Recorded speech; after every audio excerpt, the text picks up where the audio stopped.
وبشرالذین آمنوا وعملوا الصالحات، اور اے نبی علیہ السلام آپ خوشخبری دے دیجئے ان لوگوں کو کہ جو بات مان لیتے ہیں، یعنی ایمان لے آتے ہیں اور نیک اعمال اختیار کر لیتے ہیں، ان لہم جنات تجری من تحتها الانہار، کہ ان کے لیے باغات ہیں جن کے نیچے نہریں بہتی ہوں گی، کلما رزقوا، جب کبھی بھی انہیں رزق دیا جائے گا اس جنت میں، منہا ان باغوں میں سے، من ثمرۃ الرزق، کوئی پھل رزق کی شکل میں ان کو جب پیش کیا جائے گا، اہل جنت کو جنت میں جب کوئی فروٹ دیا جائے گا، قالوا هذا الذي رزقنا من قبل، وہ کہیں گے یہ تو وہی ہے جو ہمیں اس سے پہلے دنیا میں بھی دیا جاتا تھا، وَأُتُوا بِهِ مُتَشَابِهًا، حالانکہ وہ ان کو اس سے ملتا جلتا فروٹ دیا جا رہا ہوگا، ایگزیکٹ نہیں ہوگا،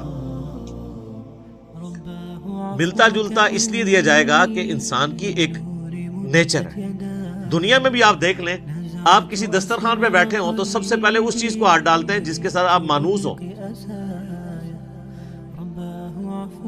آپ کسی ولیمے پہ بھی جاتے ہیں تو آپ کے سامنے کوئی ایسی عجیب و غریب ڈش آ جائے تو آپ اس کے رسک نہیں لیتے کھانے کا کہ پتہ نہیں کیا ذائقہ ہو، الٹا پلیٹ بھر کے بیٹھ جاؤں اور اس دوران جو میں نے کھانا تھا وہ ختم ہی ہو جائے، یہ بھی چانس ہوتا ہے نا۔ تو انسان مانوس اس چیز کے ساتھ تھا جو پہلے اس نے اس کو ایکسپیرینس کیا ہو، یہ اللہ تعالیٰ نے انسان کی نیچر رکھی ہے۔ تو جنت میں بھی ابتدائی مہمان نوازی کے طور پہ جنتیوں کو وہ رزق دیا جائے گا جو دنیا میں وہ ایکسپیرینس کر چکے ہیں، آم، کیلا، انار، سیب، جو ہمارے ایکسپیرینس میں۔ اب دیکھنے میں تو وہ فروٹ دیکھنے میں تو ویسا ہی ہوگا، تو وہ کھانے سے پہلے ہی بات کریں گے کہ تو یہ وہی چیز ہے، ایتھے بھی آ کے وہی کچھ، لیکن اللہ فرمائے گا کہ ان کے اس کی طرح کا ہوگا لیکن ویسا نہیں ہوگا۔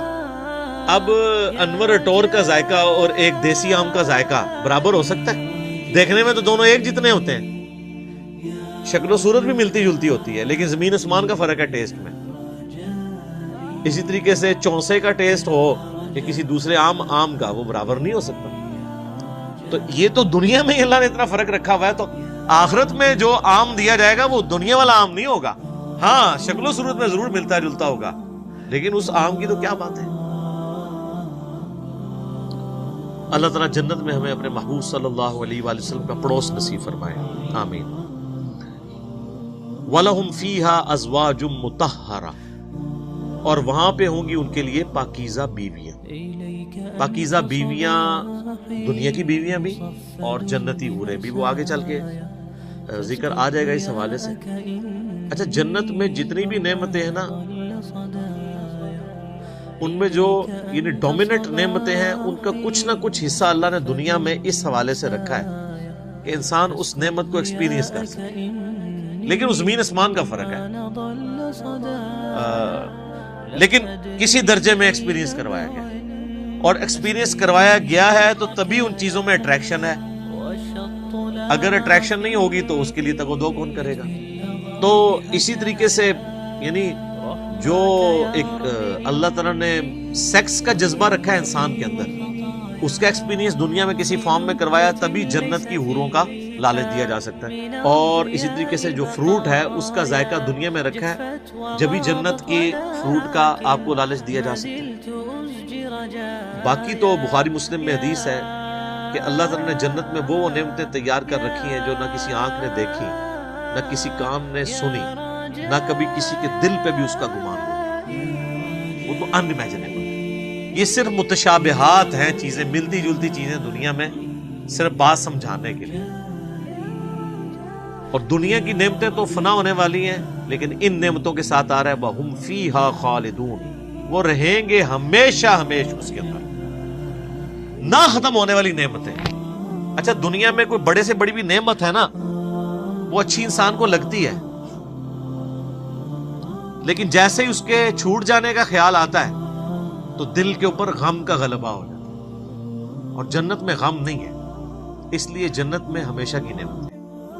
صحیح مسلم میں ایک حدیث ہے کہ جب جنتی جنت میں داخل ہونے لگیں گے تو ان کو ایک ندا کی جائے گی، جاتے ہی خوشخبری ملے گی، تمہارے لیے مبارک ہے، آج کے بعد تمہیں کبھی موت نہیں آئے گی، تم ہمیشہ زندہ رہو گے۔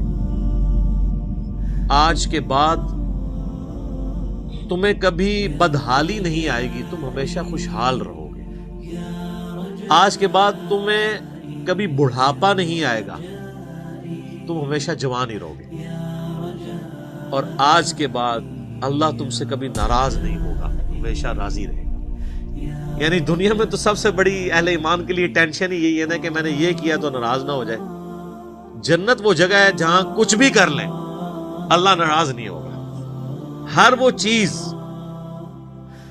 جو دنیا میں بھی جرم تھی وہاں جا کے وہ جرم نہیں رہے گی۔ دنیا میں مرد کے لیے سونا پہننا حرام ہے، اور جنت میں سونے کے کنگن پہنائے جائیں گے، ریشم کا لباس پہنایا جائے گا۔ قرآن پاک میں آتا ہے، بخاری مسلم میں درجنوں احادیث ہیں۔ جسے شوق ہو تو مشکات المصابیح کی 3 جلد میں جنت والا چیپٹر پڑھ لیں تو آپ کو اندازہ ہوگا کہ جنت میں اللہ تعالیٰ نے کیا کچھ رکھا ہے انسان کے لیے۔ لیکن یہ بات اپنی جگہ ہے، ایک حقیقت ہے کہ جنت پہنچنا بڑا مشکل ہے، یہ سب سے بڑا المیہ ہے۔ یہ تو بابوں نے آپ کو ایک خدا کا تعارف کروایا نا کہ جنت تو اپنی جیب ہی چاہے، کتابیں یہ نہیں بتاتی، کتابیں کچھ اور ہی بتاتی۔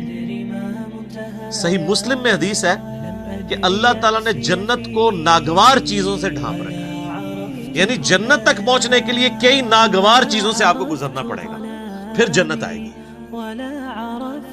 اور جہنم کو اللہ تعالیٰ نے خوشنما چیزوں سے ڈھانپ رکھا ہے، یعنی ہر اٹریکٹ فل چیز دوزخ کی طرف لے کے چلی جائے۔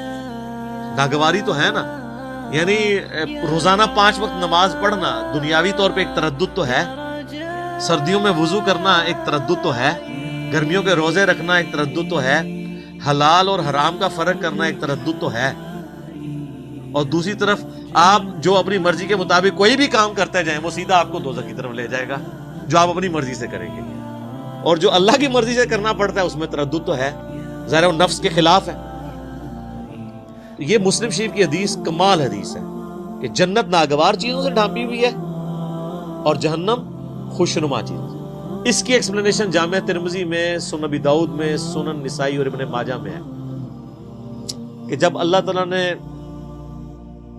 جنت کو پیدا کیا تو حضرت جبرائیل علیہ السلام سے کہا کہ جائیں جنت کو جا کے وزٹ کریں کہ میں نے کیسی رہنے کی جگہ بنائی ہے۔ جب حضرت جبرائیل علیہ السلام جنت گئے اور اس کی خوبصورتی دیکھی تو اللہ تعالیٰ نے کہا کہ جبرائیل کیسا پایا جنت کو؟ کہا اللہ تیری عزت کی قسم کوئی بندہ ایسا نہیں ہوگا جو اس میں جانے کے لیے جان دھڑ کی بازی نہ لگا دے، کیا زبردست جگہ تو نے بنائی ہے۔ اللہ نے فرمایا اچھا، اللہ تعالیٰ نے جنت کو ناگوار چیزوں سے ڈھانپ دیا، کہ مسلم شریف کی حدیث ہے، اور کہا اب جا کے ذرا جنت کو دیکھو۔ جب وہ دیکھ کے آئے تو انہوں نے کہا تیری عزت کی قسم مجھے نہیں لگتا کوئی بندہ جنت میں جانے میں کامیاب ہوگا، اتنا مشکل ہے۔ سر یہ ہے کتابوں کا خدا، یہاں کہتے ہیں نہیں جناب ایک دفعہ بھی پڑھ لیا ایک دفعہ بھی پڑھ لیا ایک پھیرا ہی لگے گا۔ اور سورہ فرقان میں اللہ تعالیٰ فرماتا ہے کہ جہنم ہمیشہ رہنے کے لیے بھی بری جگہ ہے اور ایک لمحے کے لیے رہنے کے لیے بھی بری جگہ۔ آپ لاکھ کہتے رہے کہ پھیرا لگے، اچھا یہ پھیرا بھی اس لیے ہم کہتے ہیں کہ ہم نے کبھی اس پھیرے کو امیجن نہیں کیا، آپ کو ادھر بیٹھے بیٹھے امیجن کروا دیتے ہیں۔ اگر کسی شخص کو یہ کہا جائے کہ ایک فجر کی نماز چھوڑنے پہ آپ کو فجر سے ظہر تک ایک ایسے کمرے میں وقت گزارنا پڑے گا جو 10 بائی 10 فٹ کا ہوگا، اس میں 100 کوبرا سانپ ہوں گے، 100 بچھو ہوں گے، 100 اژدہے ہوں گے، لیکن صرف فجر سے ظہر تک بس، تو کوئی امیجن بھی کر سکتا ہے اس کو؟ وہ ان سانپوں کو تو آپ مار بھی سکتے ہیں، جہنم کے سانپ کے بارے میں کوئی سوچ بھی سکتا ہے؟ چونکہ ہم نے امیجن نہیں کیا ہوتا اس لیے ایک پھیرے کی بات کرتے ہیں۔